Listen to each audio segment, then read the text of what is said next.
Welcome to our program on Kardec Radio. Good evening, my friends. This is Angy Stewart from InnerLight, and we are here live in Kardec Radio.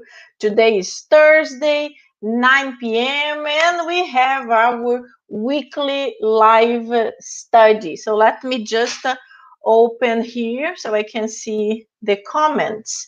So, my friends, if you are arriving now, if you are new, please remember I can only see that you are here if you write something. So write a comment, write a question, say hello, so I will be able to know that you are here. We are streaming in few different platforms, so I cannot see who is there. Okay, so very, very welcome to have all of you here. I hope you had a great and relaxing Thanksgiving, because it's not that we could do big celebrations with our family. So this Thanksgiving, because of COVID, was like a lighter version of a COVID. But it's okay. It's okay, because we need to remain healthy, and we need to help our family members, our friends to be healthy as well. COVID can be very scary to a lot of people, and we don't want anyone sick, you know. So let me just say a quick hello to the few ones that wrote their names here. Hello, Saul, how are you? Can you hear me? You're saying there is no sound. Can you hear me? I hope you can. Hello, Claudia. How are you? And Nora, how are you, Nora? Very nice to have you guys here. So to the ones that are arriving or that are new, I always like to have a bottle of water. So in Spiritism, we understand the spirits, they can actually give some superpowers to our water. They can put our medication through a positive vibration. So it's always good to have a water there. And you know, like my water, I only have a little bit, but before I finish, I replenish it with water, and I do a prayer again so I can have more blessed water throughout the week. So today we are continuing our studies. We had a break last week because of Thanksgiving, but we are starting again. So this beautiful book, What is Spiritism? We are still in the initial part, trying to understand a little bit of the life of Kardec, what he went through, all the difficulties, all the obstacles he had to overcome. It's through the biography of Angy Stewart. It's very detailed, and it's great for us to understand it.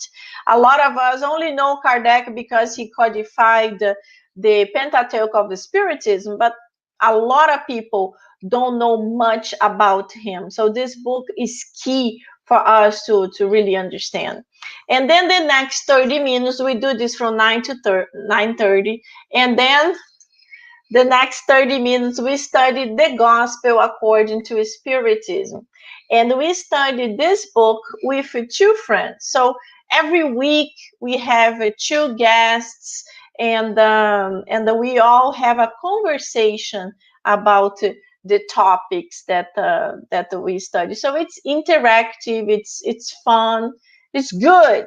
So join us, bring your friends, share the link so we can all participate. And if you are on YouTube, please subscribe. Like everybody, you know, you watch any video on YouTube, and this will be the first thing people will ask you. But it's true. If you subscribe, the numbers go up, and the audience gets improved, and the video is shared with more people, so we can spread the good news. So as I always do, I just would like to invite all of you for a quick prayer so we can connect with our guardian angels, the good spirits, and we can be inspired to talk, to listen, but mainly to understand and put in practice what we'll be studying tonight. Jesus, our dear brother, at this moment we would like to ask you to help us to connect with the enlightened spirits that are responsible for this study, so they can give us inspiration, then they can give us these good vibrations to help us to connect with what we already studied, to help our friends, whatever they are, to be able to receive this benefit, this fluidic positive energy that we receive every week. And to all the ones that are watching right now or will be watching later on, they can connect and understand what we will try to talk and try to explain. Please stay with us now and always. So be it. Awesome. So let's go. Are you ready? Are you ready? Be prepared. Hey, let's go. Hey, Matthew, how are you? Nice to have you here. Let's go. So as I always do, I share my book with you guys so you can read with me. I hope the size is good enough for you guys to read. But this is the book, What is Spiritism? So last week, we were talking about, 2 weeks ago, just to refresh your memory. So 2 weeks ago, we were reading about the burning of the books. And this happened in Spain, in Barcelona. Barcelona is actually the city my sister lives.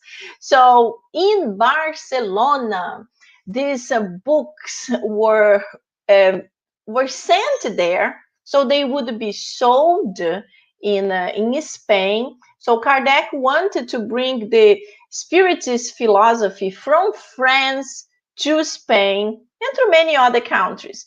But as I mentioned 2 weeks ago, Spain was a very, very tough country related to the Inquisition. So the church was still very, very strong, and they were repressing a lot of literature, not just the Spiritism, a lot of books, but Spiritism was really like the devil for them, because the priests, they had the right to read the book before it was sold to the public. And when they understood it was like some kind of a new philosophy, they understood this could be really bad for the church teachings, for example. So they decided to stop it. They decided to keep it. And then they were like, yes, let's burn it to send a message that we do not want this in our city, in our country. But as I also explained a few weeks ago, we as people in general, it doesn't matter if you're French, Brazilian, or Spanish, when we know something is forbidden, we get curious. And that's what happened. The Spanish people were very curious. They were like, what is that? What is in those books that we cannot read? What is written there? And because of this, there were a huge demand to buy the books. So I don't know exactly how they actually managed to get the books, but they got the books. And the doctrine is spread like a fire in a dry, thin wood. Like, so it is funny because we always imagine exactly like Kardec imagined. This is a disaster. This is terrible. I shipped all those books, 300 books, and they were all burned. In that time, books were extremely expensive. It's not like now that you can $20 you can get a book. It's not like this. In the past, it was much more difficult to publish books and much even more difficult to acquire the books. So imagine how stressed he got. But the spirit sent him a message, and they told him, don't worry, don't worry, it will be better. It will be even more improved for the Spiritist doctrine. That's when he was like, okay, good, very good, let's go. So that's what happened. And now we reached to a point, let me go back here. We reached to a point that in this point here, let me see, oh, here in page 34, that's when Kardec is actually explaining to whom the Spiritist doctrine would be good. Let me just see our comments. I think, yeah, I think you guys can hear me. Nobody mentioned anything, but I think you can hear me without a problem. Okay, so let's go. If you have any questions, please just write there. When I stop reading, I will take a look, okay?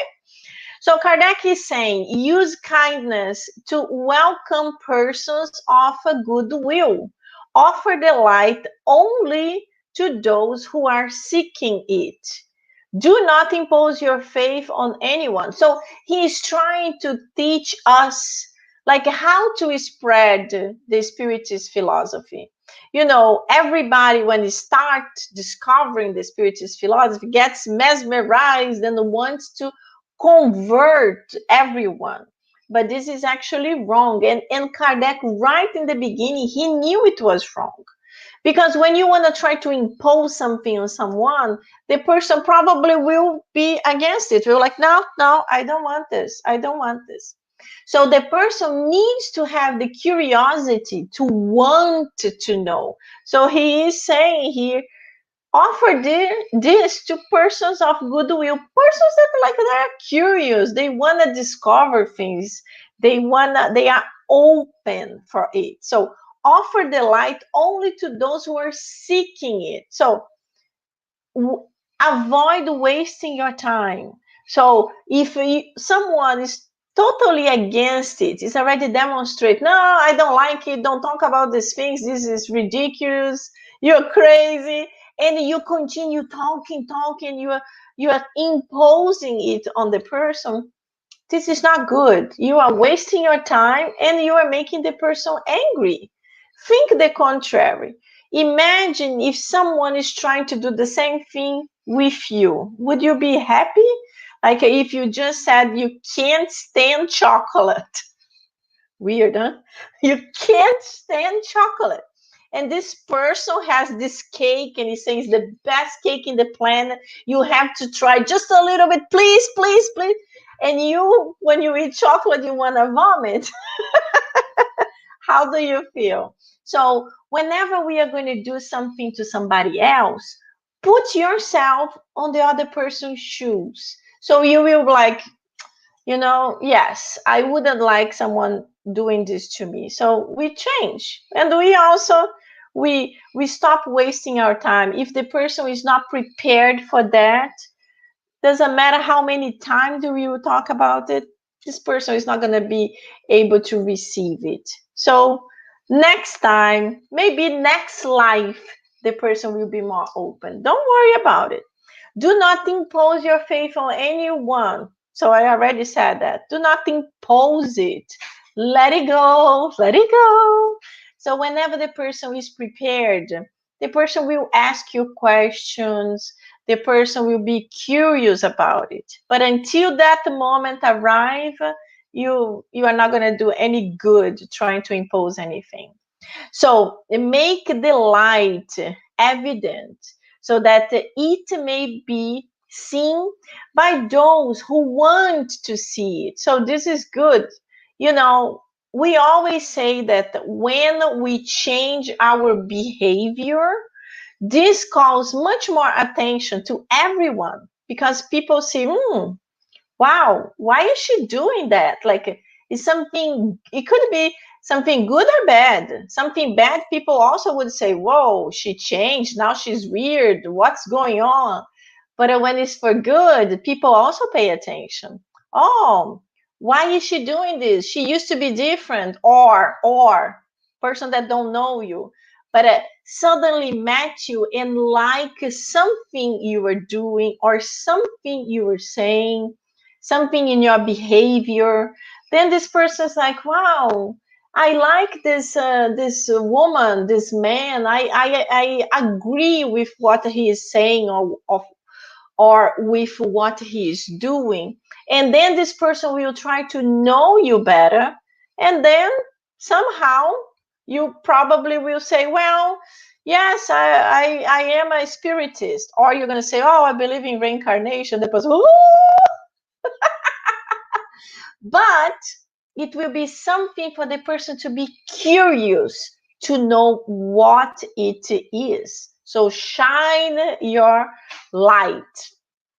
And then it comes, show the fruit of the tree and give it to the ones who are hungry and not to those who say they are satiated. So these are Kardec's recommendations. It's very clear, very clear. It's very connected with the parables of Jesus. When he is telling his disciples and the people who followed him, the differences of the seed, when you throw the seed in different types of soil. There is the dry soil, there are many different types of soil, and the types of soil are the people who are open or not to certain things. So this is very connected. So continue. In 1862, January 15, an excellent advertising brochure appeared. Spiritism in the simplest expression. We do have it. I do have it. I forgot to bring upstairs. It's a very small book. It's a small book, very thin, with like a summary of the Spiritist doctrine. It's excellent. It's a great way to give to friends who have no idea of what it is, and they might be curious and they don't want to read something like that. So very thin, concise, beautiful brochure, little book. And we have this in English. So it summarizes, outlines a history of Spiritism. And then it continues that in January 1st, 1862, after receiving expressions of gratitude from Lyon, the city that he visited, Allan Kardec sent the following response to the members. So he said, your expressions of gratitude gave me great satisfaction, even greater pleasure. Signatures representing nearly every group, since it is a sign of the harmony reigning among them. So he was super happy that the people from all over Lyon, many different spiritist centers, they signed this and they were thanking Kardec for his time, for his work, for his dedication. So he felt really happy that the people were expressing their happiness with his work, but also they were sincere spiritist students. They were trying to improve themselves. As we saw a few weeks ago too, we saw that the people in Lyon start changing. There was less violence. The families were living better because they were really trying to apply what they were learning. So Kardec continues, I received the most touching testimonials daily, has paid me back with interest for all my hardships, all my weariness. I ask God for one favor only, that he may give me the necessary physical strength to complete my task, which is still far from being fulfilled. Great consolation. The seed of these new ideas now is spread everywhere. So if you are with us since the beginning of the book, we know that Kardec received many messages from different spirits and different mediums telling him that his mission was very difficult, was a very tough one, was a mission that would require a lot of his dedication, his energy, and he wouldn't live long. So he knows his time is limited. So it's amazing that he keep working so hard because he doesn't know how many years he's going to live.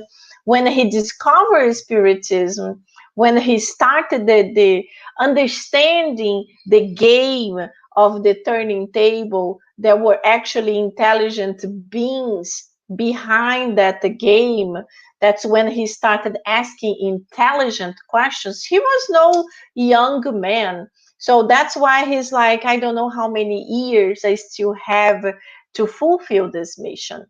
And then he's saying he's happy because it already left Paris. It's in many other cities of France, and he is actually spreading it throughout Spain and obviously Portugal and Brazil.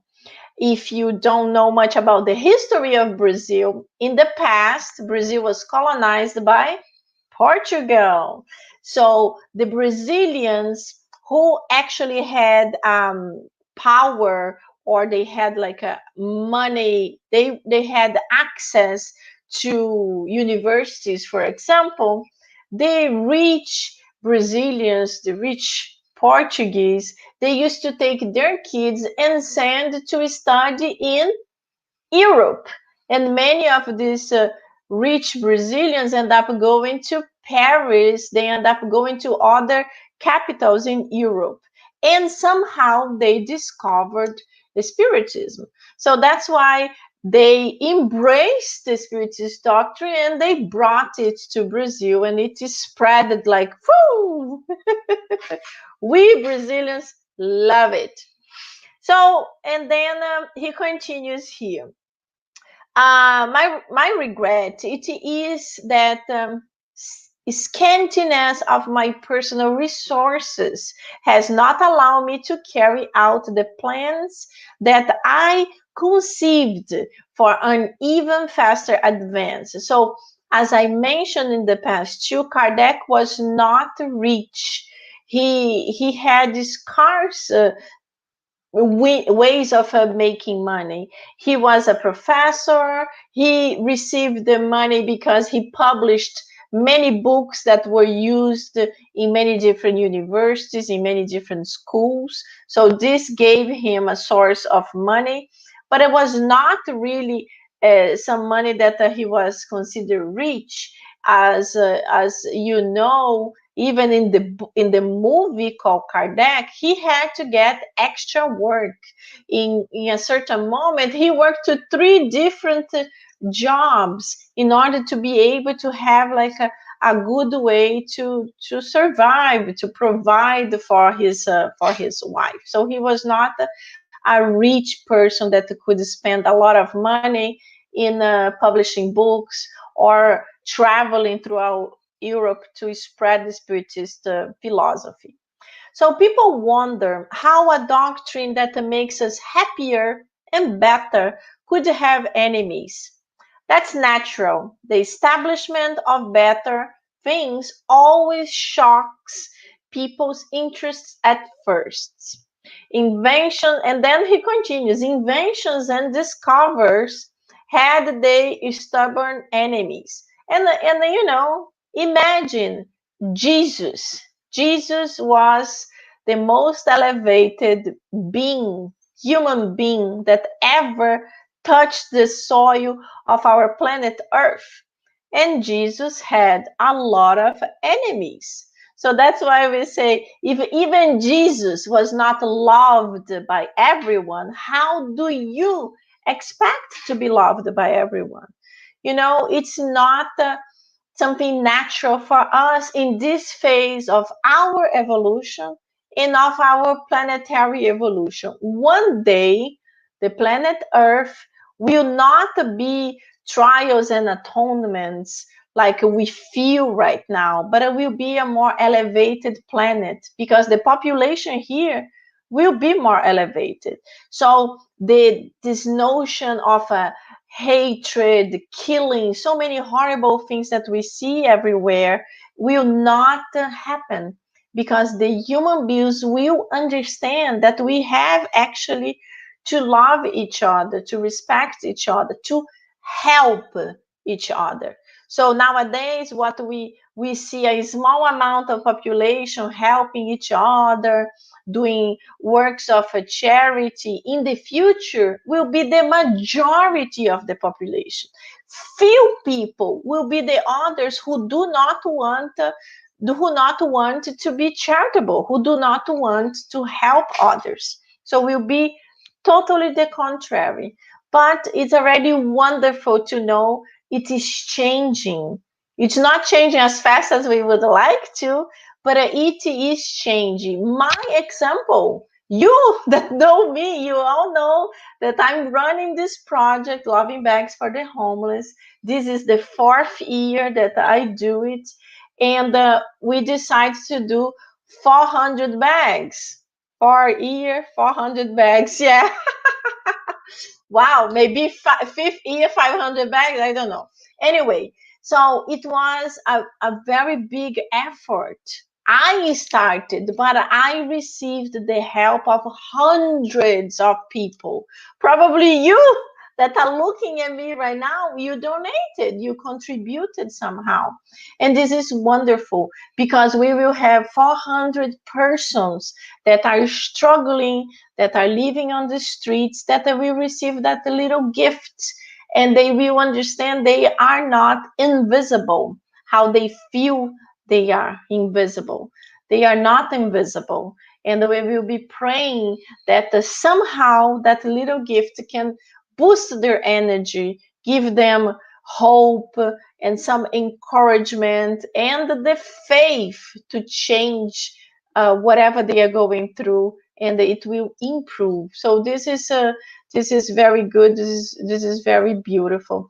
So it's saying, he is mentioning here that the inventions and discoveries also had problems. So every time something is very different from the norm, very different from what everybody is used to, people usually are against it. They don't want to try it. They're like, no, I don't know. Let's wait. Let's see how it's going to be. I don't want to be the first, or I don't think it's right. Takes time for things to be fully accepted. And then continue here. A doctrine that leads to charity, not to be fought against by all those who live in selfishness. So he basically is saying Spiritism was revolutionary, was basically similar to the teachings of Jesus. Imagine the teachings of Jesus more than 2,000 years ago, when everybody is used to fight to survive. Basically, like only the strong people survive. Come Jesus saying you have to love your enemies. And people are like, wow, this guy's crazy. What is he talking about? My enemy, I have to hate him and kill him. This was the notion of that time. Nowadays, it's better. We don't have this idea that we have to kill someone just because we do not agree. But unfortunately, there is still a lot of violence in our world. So put yourself in the place of the Spiritist doctrine. That's what Kardec is saying. So charity not to be fought against by all those who live in selfishness. The majority of people in that time, and some still in our time, are selfish. It's me, and me again. And maybe a little bit to somebody else that I love. And then comes Spiritism saying, without charity, there is no salvation, there is no elevation, there is no hope for us. It's something that shocks. It's something that shocks people. So Kardec was very brave to spread the doctrine, but he was extremely intelligent. He knew all the difficulties he was going to go through, and he knew how tough was going to be to fully dedicate his life with so many obstacles going on. So let me see if there is any questions here. Yeah. So what is Matthew saying here? Yeah. Especially political polarization. Yes. Oh my goodness. Are you kidding me? Yes. Yes. Not easy, Matthew. Everything that's different is always hard. It's hard for us, but it's hard for the other person too. The big difference is that me and you, we study Spiritism and we understand that we have to improve. We have to be better. So if somebody else is attacking people because of different political views, for example, we cannot do the same because we have to be better. We have to give the example that we are not going to be doing that the same thing. It's hard, but yes, we need to. So 9:30, let's bring our friends to the video. So my friends, if you are new to the study, here we have Teresa Castro. Teresa is not new here. Teresa is always here. I'm old. People know you. Oh, yes, Teresa from Vermont. Today I'm doing good. I'm actually telling Vermont. And we have here John Raphael. John is my friend from here, from Miami. So when I moved to Miami almost 4 years ago, I met John in the Spiritist Center, in the Conscious Living Spiritist Center. So it was great to have my buddy and also a good student. He's really focused on studying Spiritism. So John, welcome to the team. It's great to have you here with us. I think he's muted. Oh, you are on mute, John.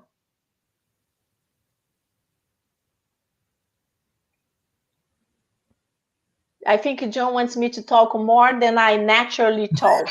So why don't? Did you get John? Can you? Let me hear your voice. No, you are mute again. Can you unmute him, Angie? No, because he put himself on mute. Let me see. No, he's okay. I can't hear you. Uh-oh. Uh-oh. Now we can't see you. Maybe he's going to sign back in. Yeah. I don't know what you did, John. It was working so good a few minutes ago. Strange.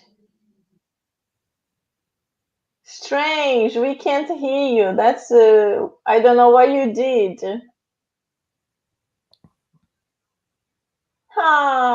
Too bad. It was working perfectly. No. So what you do, John? Leave the group here and click the link I sent you early and try to come back again. See if not like this will work. And then me and Teresa, we can continue and we wait for you. Very good. So Teresa, while he's coming back, we can start. So my friends, we are ending the chapter 11.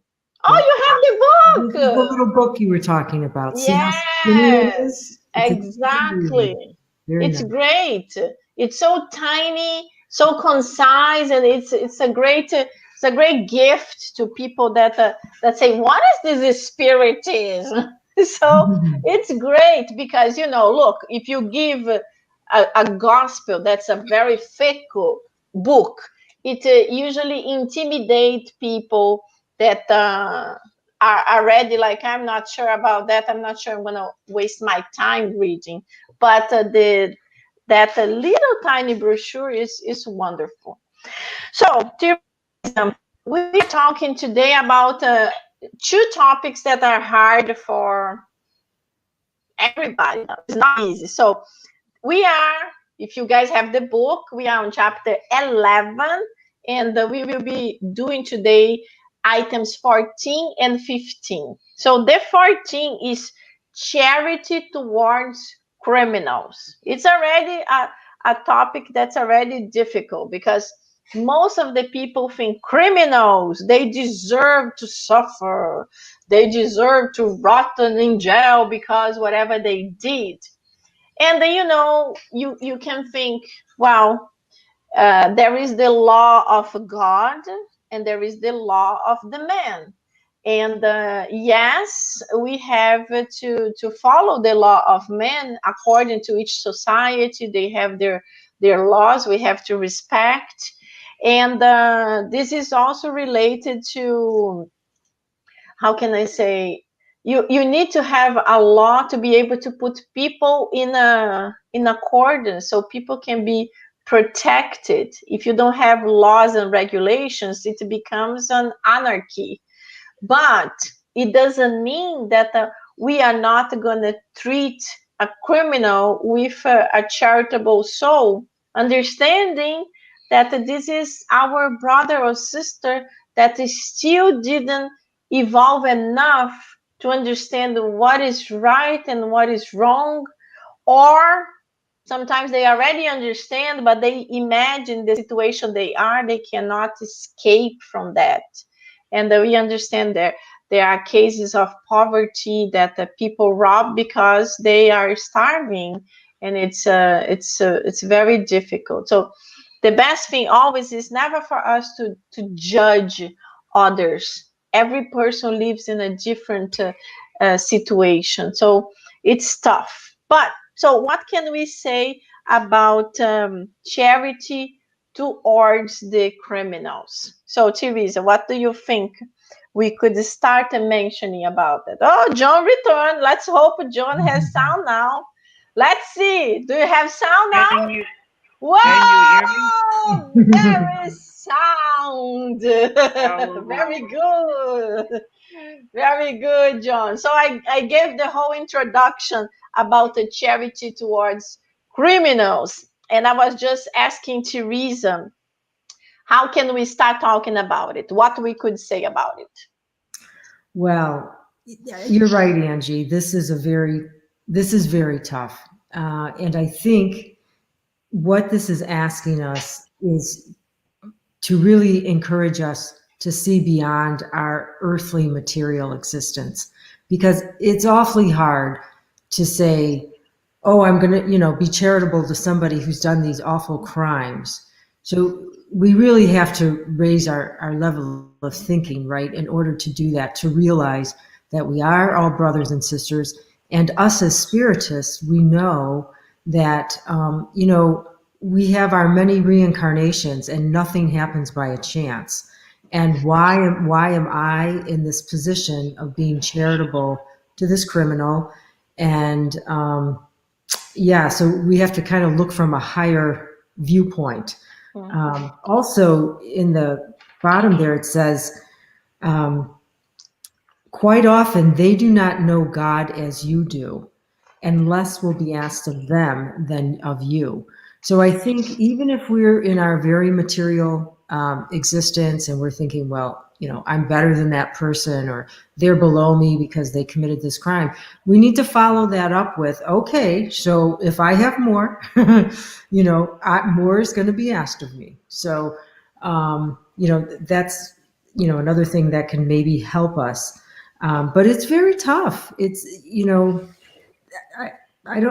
I think this is a tough one for all of us, even in our best intentions, to think about this. But we know what charity is: love in action. It's, goodwill towards all. So it's I want to say it's not asking us to give our life, but then we know what the next one is. Yeah. So. Item 15. Yeah, it's really it. I guess it's where the rubber hits the road, right? So we can say all these lovely things, but then, are we willing to put it to practice? But I think somewhere we can begin, something small, is to start to identify what we have in common with another person. So, even to take it to an easy example of, you know, I have in common with this other person, we both get up at 8 a.m. in the morning to go to work. We both work at the same place. We might not like each other, but to start to identify with other people in some way, I think that's the beginning to help us to move more toward that empathy, and also it's moving us toward that direction of putting ourselves in another's shoes. Yeah. So it's a small practice, something we can really start right now, especially when we're feeling a lot of dislike for somebody, is start to think, how am I like them, instead of how am I different? But how am I like Yes. them? Yes, before you say anything, John, I just remember one thing. When there are many stories from the police, they say people that they were kidnapped, for example, and the kidnappers have to keep them for like weeks, months to get money from family members. They try to isolate them because usually if they started talking, they always take one person to take care of them so they don't expose themselves, but they always recommended this person to not maintain a conversation, because when the kidnapper starts maintaining a conversation, he starts like connecting with the person, and even if he's gonna get profit from kidnapping, he starts like having doubts too. That's exactly what you said. Like the if imagine if the kidnapper is a younger boy, and he starts saying, "I miss my mother," and the woman taking care is a woman that she has a kid. She starts like feeling bad. Oh my God, it could be my son, and this can bring them to kind of connect and start having doubts. Maybe I should let this person go. Maybe I should do something. So this is like a psychological thing that the police say. Lots of the kidnappers try to avoid conversations because they know it always causes trouble for them because of this empathy that starts happening. But John, so what can you add to the Well, thought? something really simple. When my daughter was in parochial school, she came back with a T-shirt that said WWJD, and I go, "What is WWJD?" And she says, "Oh, they taught us in school what would Jesus do." And I go, "I wasn't born a Christian, but I go, what would Jesus do?" And that led me on a journey to see how Jesus acted. And once I knew about Jesus and how he acted, I go, that's the answer of ultimate love, of considering everybody just as spirits at different levels of evolution. And then you ask the question, when you see a criminal, what would Jesus do if he saw this criminal? It brings back the story of that touches my heart, of a young man who killed his daughter and his wife in cold blood, got angry and killed them. He was sentenced to life in prison, and nothing could give him some kind of relief where he found himself except his mother-in-law. His mother-in-law came to visit him in prison and gave him love and attention. He killed her grandson and her daughter, and the guy realized, what did I do? What did I do? So he repaid that heinous crime, was repaid with a little bit of love and compassion that changed him around. It took the whole issue of criminals in this country. or any country, we have a recidivism rate of 85%. Punishing criminals doesn't get them healed. They need attention, they need compassion, and that's what Jesus taught. Yes, and this is actually one thing that my son now is studying economy and the history of politics, and so every day he arrives with a different questioning. But one thing that he always mentioned, and I agree, is the situation of criminals in America, for example. This is much worse in Brazil, but they go to jail for whatever reason. They let's suppose they stay there their time and now they are released. They can come back to the society, but this insertion in society is very difficult. Most of the jobs, no, I think 100% of the jobs request you have a criminal test. You have to say if you were in jail or not. So if you say no, they will investigate and they will find out, and you are not going to be hired. So it's very difficult to return to work. Lots of these people, they don't really have a profession. They just did little things. So if the criminal system could change in a way, I know there are some jails, they already have programs that teach them a job, but it's not everywhere. It's just certain prisons and certain things. I don't know exactly how it works, but it's just a portion of it. But it should be mandatory that they all have to learn a profession. They all have to learn something, also to occupy their minds. Can you imagine you are put in a place for a year, for 10 years, for life, and you are not going to do anything? It's very difficult. And what you mentioned, John, is amazing. I saw a story similar to that. Was actually a woman that visited in jail a boy. He was 16 years old, and he killed her son that was no, this boy was 21, and he killed her son that was 16. So was very very difficult for her to forgive. So she said she spent many years hating this boy, this man. And then when he was close to be released, he spent like 20 years. I don't remember how many years he spent. She said, I have to visit him because he will be free and I'm never going to see this guy anymore. So I have to go there to tell everything that I feel. So she did visit, and then she said, she asked him, why did you do it? And then they had the interviews with him, and he said that he never expected her to say that. He was expecting her to say, I hate you, you deserve to die. So he was expecting the worst. And when she came with this question, he said he felt so bad. He was like, he didn't know how to answer. So he just cried, and was so sincere that she felt the sincerity in his cries. And then she decided to start visiting him, to know him. So I was just like, wow. And I'm not saying that we all can do that, because it's very difficult, it's very painful. But there are people that can do it out of a hatred situation. They can boost love and forgiveness. And this story was so amazing that that in the end she fully adopted him as her son. Wow.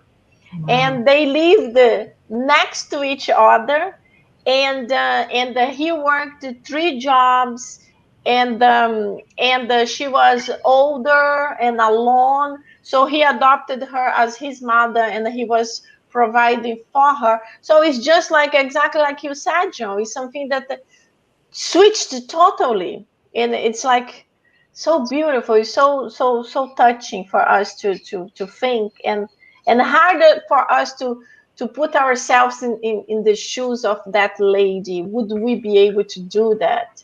It's tough, but we know this is something that we have to reflect. And yeah. But in this incarnation, we have all had difficulties with people. We have people who've done things to us that we know isn't very nice. There may be betrayal. There may be injustices that were done for us. If we could practice what Jesus said, pray for them, send them love, send them light, give them a little compassion, and it's amazing. It's amazing. Jesus' teachings of how to deal. Well, he dealt with robbers, thieves, murderers, and good people too. But those messages, you try it for people who annoy you, for people who have betrayed you. It's amazing what happens. Amazing. Yeah, it's true. We don't exercise as we should the power of prayer. We don't do it. So now the number 15. Should one risk one's own life for a criminal? So this is like it's tough. It's tough because you imagine someone is a criminal, a dangerous criminal, is in the middle of the river and is drowning, and there are a lot of people looking. And for example, you know how to swim very well, and you start thinking, well, I could try to swim there and help him, but I might die doing it, and I might take this criminal out of the river, and he will start trying to continue his criminal life. So, what can we talk about it? I actually love the answer from the Spirit Lamana. It's beautiful. Let me know. Well, I mean, he puts it very well where he says, you can save him, so save him. Very simple. Not easy. But I think the beautiful thing about this is the hope, because someday we won't even question. That's a beautiful thing to think about, that someday we are going to evolve and progress, that we will have this be our first response. Of course, we're going to go save them. We're not there yet, but we'll get there. And I think it's beautiful what John suggested about what would Jesus do. It's a good question to ask, and it's a good way to answer. It kind of takes it out of our kind of material smallness.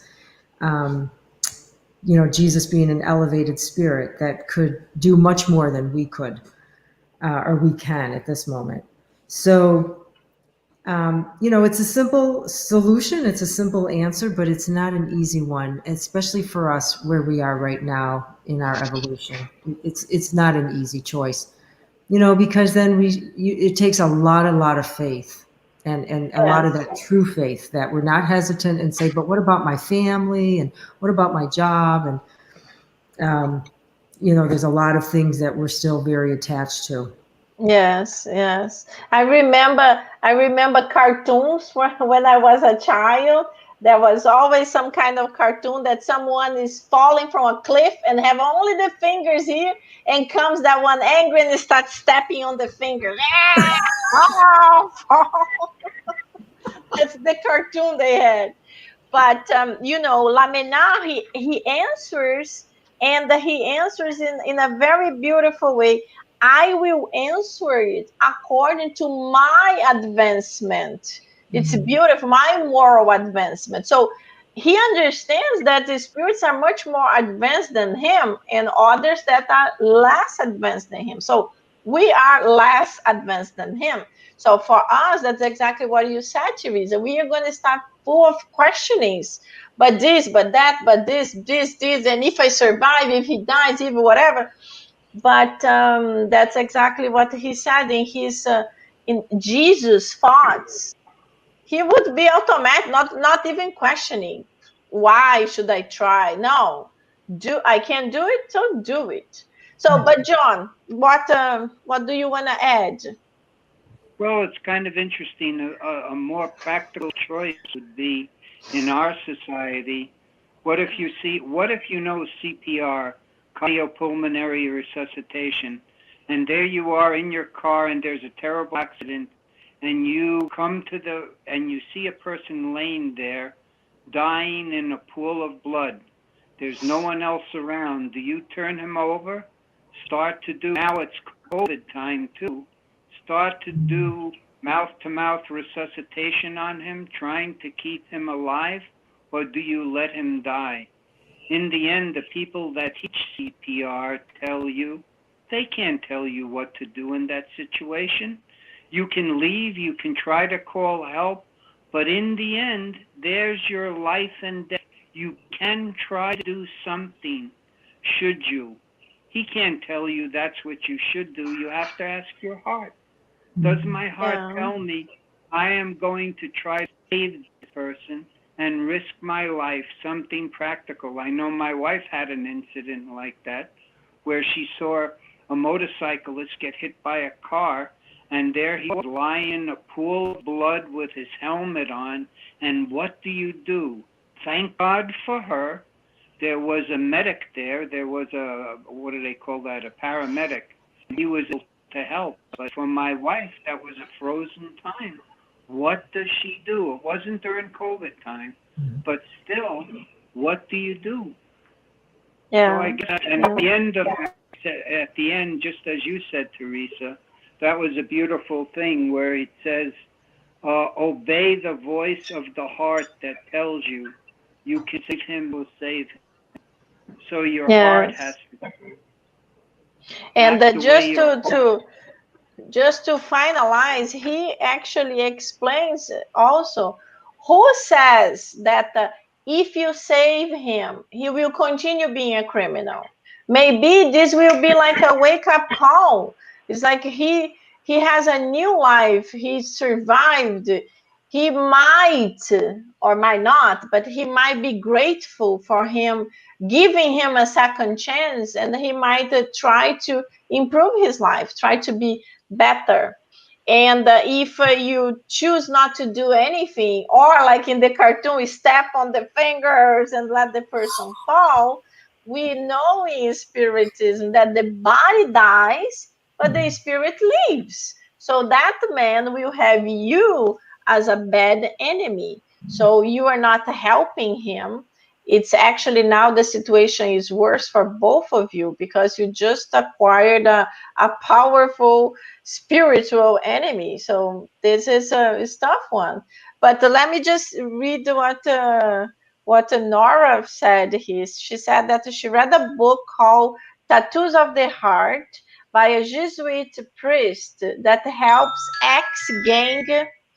ex-gang members. It is just so beautiful the way Gregory shows compassion and kinship to these young adults, trying to get them even part-time jobs, hoping they get a chance in life. Yes, this is a beautiful, very beautiful, Nora. So she continues, Priest Gida, the Priest Gregory, was in the middle of gang battles, so much love. Yeah, this is basically this portion here. So he was like risking his life, trying to give a second chance to those kids. And I saw a movie 2 days ago. It's brand new in Netflix, and of course, now I'm not going to remember the title of the movie, but it is the newest movie of Sophia Loren. I love her. She was like the most beautiful woman I had ever seen in my life, those big eyes. And the movie is exactly about this. It's like, I'm not going to give all the details. If you can, you guys should watch the movie. It's beautiful. It's the story of this older lady that ends up taking care of certain kids because she needs the money to survive, but she's sick. And then one of her friends asked her to take care of this kid who was a troublemaker. So he was like very rebel. He was getting involved in drugs, all kinds of problems. And she does not want to take care of him. But in the end, she ends up doing as a favor. And after a long story, the love that come out throughout both of them, it's so beautiful. It's not this normal things that, oh, she fell in love with him, he fell in love with her. No, it's a lot of confusion, a lot of problems, but they understand their differences, and then both of them change. Oh, it's so beautiful. So if you can search this movie in Netflix with Sophie Loren, it's absolutely touching. So my friends, 10 o'clock. You see, John, I said it was going to be so quick because when we are having fun, things finish so quickly. It's like VaptVupt. Oh, Claudia actually knows the name of the movie. So the name of the movie is The Life Ahead. It's beautiful. You guys have to watch. And if you understand Italian, put the Italian beautiful voices so you can get even more in love with the movie. My friends, it was a pleasure to have all of you here. It's our time. We need to end. But I would like to ask John to do our final prayer. Then we can have a little bit of a final conversation. Can you do it, John? I am ready. Mother, Father God, creator of all that is, thank you for the lessons and thank you for the blessings that you give us. May we become conduits of your love and light. Thank you for giving us this group. Thank you for giving us Angy, who helps us understand and leads us in a direction of love and light. May we take these experiences that we have in this group and bring it to our friends, bring it to our family, bring it to people who cross our path. After all, we're all brothers and sisters, and we need to share our love and compassion. Helping each other in charity is truly the key to salvation. So be it. So be it. Thank you, John. Beautiful. Thank you, John. Thank you, Teresa. It was a pleasure. Thank you, all of you, my friends, for being here with us. I hope you enjoyed a little bit of the studies. And the most important thing is that we have to do of what our heart tells us to do. So let's help our heart to be a little bit better every day. Let's work harder. Heart, come on, heart. and then we are gonna really enjoy and improve in this incarnation. It was awesome. Thank you so much, my friends. Have a good week. Thank you, John. Thank you, Teresa. Thank you, everybody watching. And come back next Thursday, 9 p.m. Subscribe our YouTube channel. Thanks, Angie. Bye-bye.